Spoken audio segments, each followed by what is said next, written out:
Put it on your desk. Now it's for them. Even if you can't have this come out. Oh, it's on. It's on. Okay, ready? Meeting will come to order. Clerk will call the roll, please. Counsel Capone. Here. Counsel Del Sola. Counsel DeFlorio. Yeah. Counsel DePiero. Counsel Mangan. Here.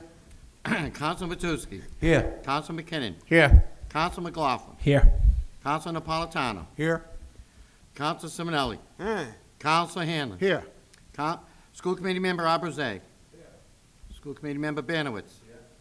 School Committee Member Carrero. School Committee Member D'Onofrio. School Committee Member Ela. School Committee Member LaMonica. School Committee Member McLaughlin. School Committee Member Panarisi. School Committee Member Parker. 16 members present, Mr. 15 minutes present. Would the audience please stand and join us in pledging to the flag? I pledge allegiance to the flag of the United States of America and to the republic for which it stands, one nation, under God, indivisible, with liberty and justice for all. Before we start, I would like to also let it be known that Mr. Forrester is Superintendent of Schools is with us, and Assistant Superintendent Mr. Obremski is with us, is here, and also Dr. Assistant Superintendent Tom Stella is also with us. And also, one other very important thing, it's happy birthday to John Leo McKinnon. Happy birthday, John. John says he's 22, but I'm not sure about that. 22. Okay, so, so we just get the mail up, right? They called the meeting for me. Read the first piece of business. Oh, yeah, okay. The clerk will please read the first piece of business. Communication from His Honor the Mayor, dear ladies and gentlemen, in accordance with the provisions of Section 6-2 of the Everett City Charter, I hereby call a joint convention of the City Council and School Committee to be held on Monday, May 16, 2016, 6:30 p.m. at the Peter J. McCarron Memorial Chambers. The subject matter is the annual budget policy meeting. Okay. I'll accept the motion to invite the mayor to the podium. So moved. Motion made and second. All in favor? Aye. All opposed? Mr. Mayor? Thank you. Thank you, Mr. President, Mr. Clerk. Good evening, everyone. We'll make this as quick as possible because I know we have a big agenda here before you. I think we're presenting CIP, Water Enterprise Fund, city budget, and the financial forecast. This is a letter that you'll find in your budget books, but it's also a letter that I'd like to read to the citizens of Everett and the guests that are here today. Dear citizens and honorable members, I am honored today to present you with the proposed fiscal year 2017 operating budget for the city of Everett. I present this budget understanding that the budget process is a collaborative effort. I look forward to working with you over the next several weeks toward a sustainable operating budget, one that will continue to provide outstanding services to our residents while maintaining a financially conservative budget. Together, we have done much to ensure our fiscal health. The rating agency Standard & Poor's has affirmed the city's excellent AA long-term debt rating, setting our strong management and solid financial policies. This budget continues our tradition of managing our debt obligations and ensuring the most efficient use of taxpayer dollars. The fiscal year 2017 budget places an emphasis on increasing the health, safety, and quality of life for each and every resident. To do this, we are adding 10 new police officers and 12 new firefighters. These new public safety officers will ensure we are meeting the evolving needs of a fast-growing city. In addition, we will provide our police department with 6 new state-of-the-art police cruisers. To combat vacant and blighted properties, that drive down property values and destroy people's pride in our neighborhoods. This year's budget includes a new wiring inspector, a new gas inspector, and a new code enforcement officer. In addition, we are adding a new housing attorney to our legal team, sole purpose, who will head up our problem properties task force. These additions to our inspectional service department and legal department will go a long way in maintaining responsible owners' property values and improving the health and safety of our residents. Everett was recently named one of the top 10 spots to live in Massachusetts, and we must ensure that our quality of life continues to climb and grow. Critical to making our community an even more dynamic and sustainable urban center for years to come is providing the Department of Planning and Development with the necessary tools for professional services. We are poised for rapid growth and development. And the decisions we make now will impact the city for generations to come.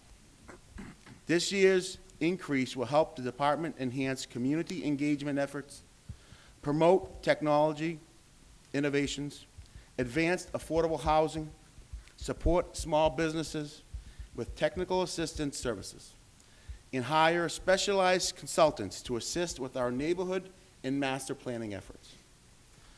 Also included in this year's budget is the Director of Policy position. Although the position was vacant at the time of the budget deliberations last year, we were able to hire a director. Over the past year, the director coordinated and developed strategies to advance large-scale projects like the WIN project in the new elementary school, advocated for state, federal, and private funding to support the city's priorities, helping to bring in several million new dollars, and strengthen the relationship with state and federal government and other entities to advance the city's economic interests and opportunities.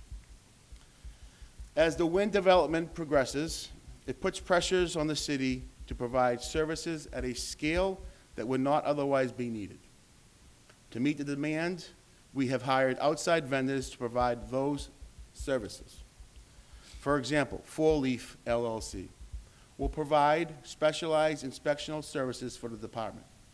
Although the city is required to pay Four Leaf for those services, all related expenses will be fully reimbursed by WIN, meaning that the services will not cost the city anything. It is in your budget, but it comes back as a revenue source. Educational expenses. As the city continues to commit sustainable resources to this critical area for our children and families.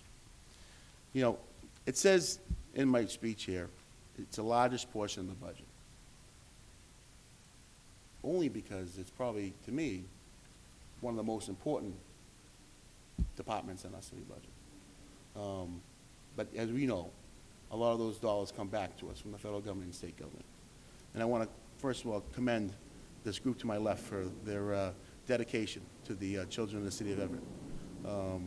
I've had the honor and experience to work with you for the last 9 or 10 years, and it's been wonderful. And I also want to recognize for his last time being here, Dr. Tom Stella, who's done a wonderful job for our city, and wish him the best of luck.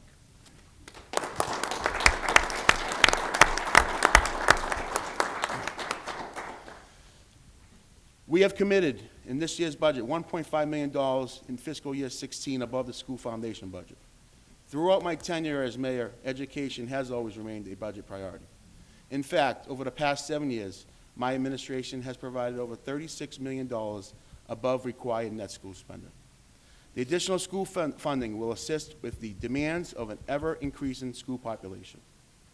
We must continue to invest in our city, and this budget helps to continue the strong momentum we have achieved over the past several years. Together, we have made Everett one of the best places to live in Massachusetts. And I say together, because we've done this together as a group. I am confident that we will continue to provide our residents with the best services in the Commonwealth in a fiscally prudent and responsible manner. I look forward to working with you to finalize the budget process. Thank you, and have a great night.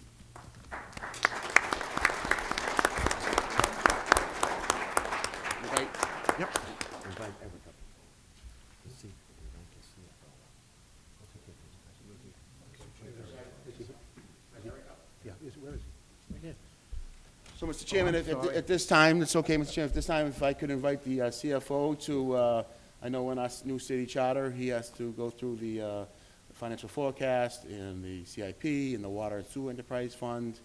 I believe it doesn't require the school committee to have to stay through that process, right? So if they wanted to stay, what's that? I've actually adjusted it a little. You adjusted a little I bit? did, based So on you your want to, recommendation you want to earlier. take over now, or you want to? So I think we can allow them, if they'd like to stay, they can, but I'm gonna look Yeah. towards you for advice, but, so here's Eric Deem as the CFO. Thank you. Ask if they want to stay. Do we need to excuse the school committee? No, Do they have to stay? yes, they do. Oh, they do. Oh, they do. that's all Okay. right. They do. Thank you. Eric, I didn't see you sitting over there. There's a meet, yeah. Eric, I didn't see you sitting over there. Oh, I was looking out there for you. You can put that up there now if they do it.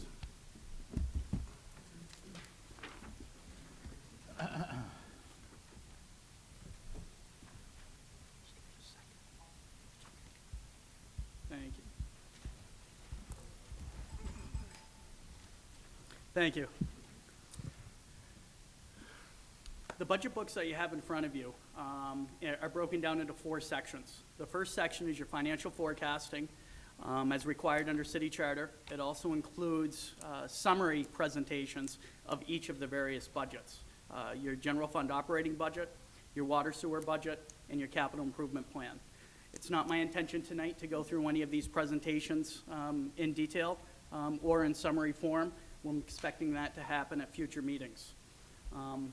The goal tonight is just to give you a brief overview and answer any questions. Again, I understand we'll have detailed discussions at future meetings. Article 2, 6-2 of the city charter, the city's annual budget policy. It says the mayor shall call a joint meeting of the city council and school committee to include the superintendent of schools. The meeting is to take place prior to the start of the budget process. The purpose is to review the financial condition of the city, review revenue and expenditure forecasts, as well as other related information. The overall goal of the city's policy is to develop a coordinated budget. Getting into the financial condition of the city, as the mayor just recently indicated, Standard & Poor's has assigned a AA, very excellent, stable rating for the city's recently issued general obligation bonds. In February, the city issued approximately $18 million, and at that time, S&P updated the city's ratings. It did remain and gave us a stable outlook for our future, and the city's bonds are backed by the full faith and credit of the city resources.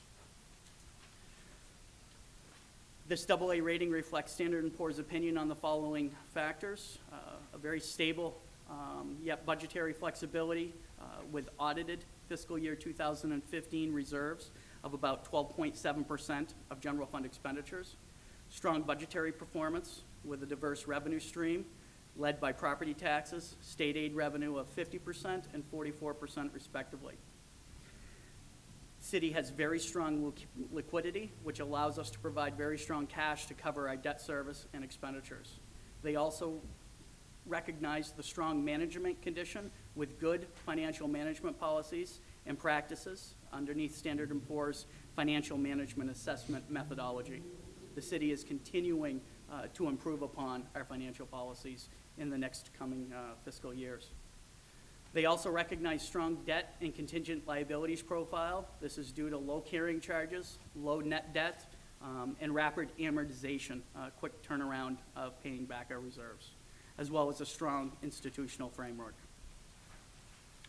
In looking at the FY17 budget, there are a number of available funds that the city has at its disposal, including stabilization fund of $11.6 million, free cash that'll be certified per Department of Revenue sometime in July or August, the OPEB liability trust of $2.4 million, the capital improvement stabilization fund of $1.5 million, and the employee leave buyback stabilization fund of $200,000.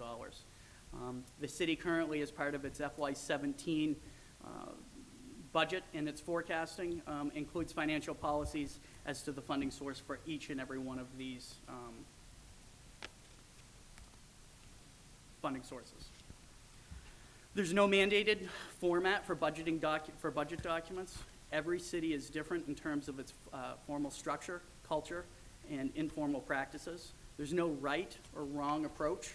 However, there are best practices that can provide common ground for all of those involved in the budget process. And those best practices are what the city has embraced as far as the budgetary policy. In fiscal 15 and fiscal 16, the city received the Government Finance Officers Association Distinguished Budget Award. The GFOA Award is the only national awards program revolving around governmental budgeting.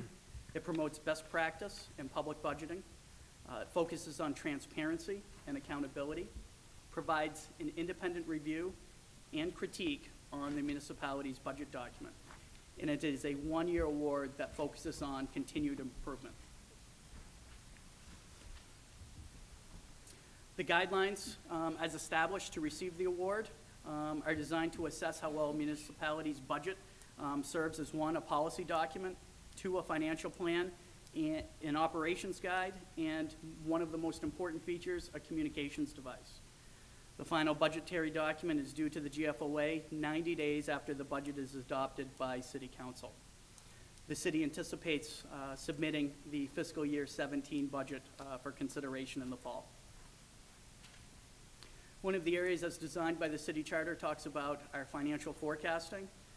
Included in this document, it's in the back of the handouts that the school committee has, includes our 5-year financial forecasting, which helps us review our operational needs, identify fiscal challenges and opportunities, develop a long-term budget policy, plan for capital budget, debt service management, new initiatives, and long-term sustainability.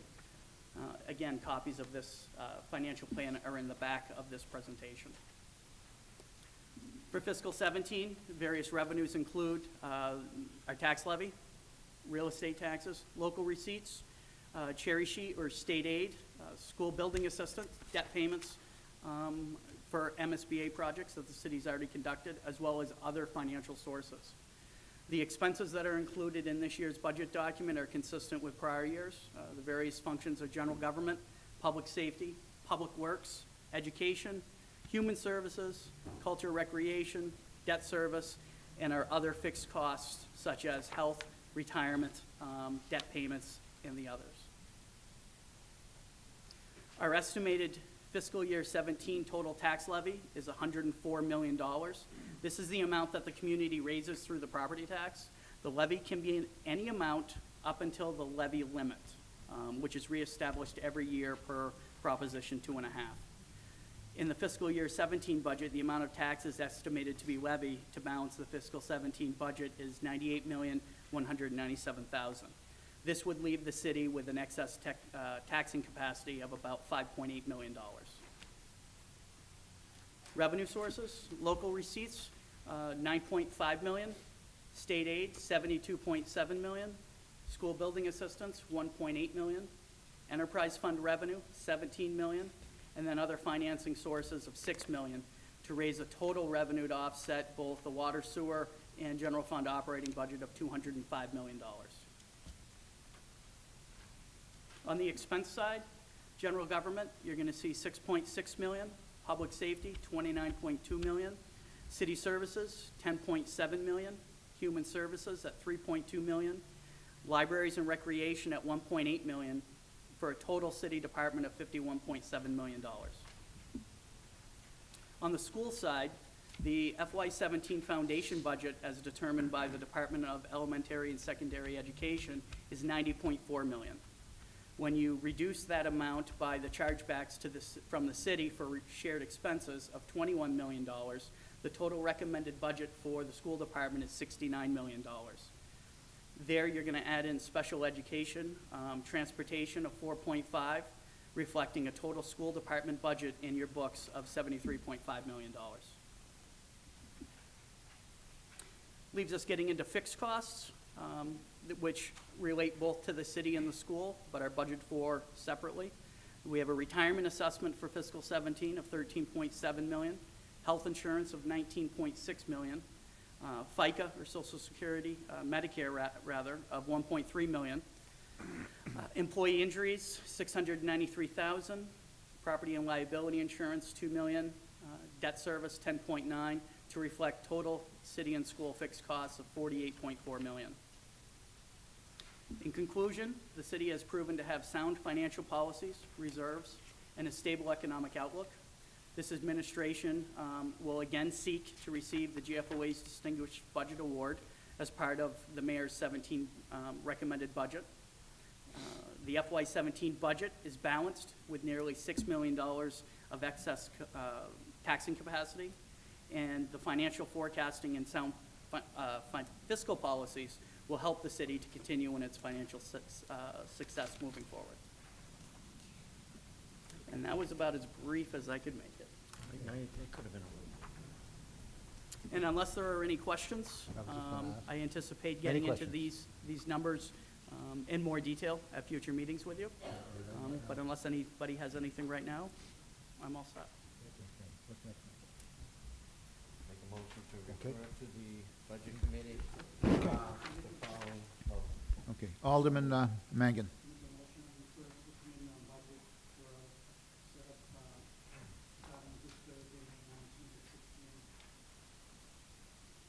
Second. Second. Motion made, second. All in favor? Okay, item 1 is passed. 2? I think these can be taken together. You want me to read the motion? I Okay. refer to the budget with the following motions. The 6 members shall constitute quorum unless otherwise specified. Mayor, city auditor, budget director, and mayor, chief of staff shall be invited to appear at all budget hearings, to answer questions. Department heads requested that the following information available for the committee: total amount expended to date in 2016 budget, the amount they expect to be unexpended at year end from their 2016 budget appropriation, and from what account. Committee on Budget to report out to the city council at their meeting on Monday, June 13th, 2016. All budget meetings shall be televised live on ECTV. Copies of FY17 budget published on the city's website. Copy made available at the Powell Library and the city clerk's office for public viewing. And that the clerk advertise for public hearing for all those interested in the proposed FY17 annual budget submitted by the mayor for June 13th at 7 p.m. in accordance with the city charter, section 6-4. The notice shall contain times and place where copies of the budget are available for inspection by the public. Thank you. Okay. Mr. Councilman Pres- Capone. Thank you, Mr. President. I move that we adopt those matters as read to be up at the budget process. Second. Motion made and second to adopt items 2 through 7. Any discussion on these motions at all? Hearing none. Pardon? We gotta vote on it. vote. We didn't vote yet. I know. Mike. Okay, all in favor? Aye. Aye. All opposed? Second. Second motion. Councilman McLaughlin? Are we setting the dates this evening for the upcoming meetings? Yes. Do you have So, to? I would just like to bring it to everybody's attention that Wednesday evening, May 25th, is the Memorial Day show at the high school, which honors our veterans and gives diplomas to veterans that have left to go serve in our military. I don't know if we could suspend Wednesday night's meeting in participation of that annual community event. Why don't we just refer that to our city clerk? No, and- clerk committees. Our clerk of committees, I'm sorry, and see if we can arrange for another date, okay? Just refer it to him, Thank you, Mr. President. okay? All right, John? Okay. Any further discussion? Okay. Motion to adjourn? All in favor? Aye. Opposed? We have adjourned. Thank you all.